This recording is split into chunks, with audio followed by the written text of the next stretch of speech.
Welcome to Chillin' 101. We hope this video helps. In this video, I will explain how to play Soldier Poet King on the ukulele. We will start by learning the 4 simple chords needed for the entire song.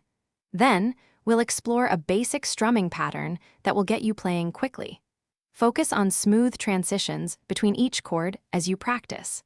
This guide will help you master the song in just a few easy steps.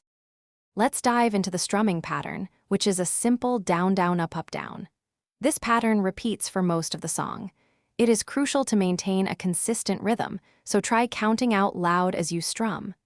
Using a metronome can significantly improve your timing and help you keep a steady beat. Practice slowly at first, then gradually increase your speed. The song follows a straightforward verse-chorus structure, making it easy to learn.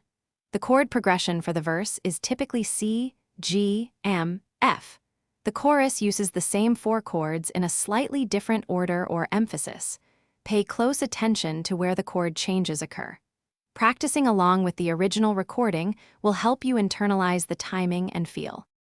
Consistent practice is key to mastering Soldier Poet King. Aim for at least 15 minutes of practice each day to build muscle memory. Ensure each chord rings out clearly without any buzzing. Remember to have fun with it. Music is meant to be enjoyed. Soon, you will be confidently playing and sharing this beautiful song with others. Thanks for watching. Consider subscribing if we helped you.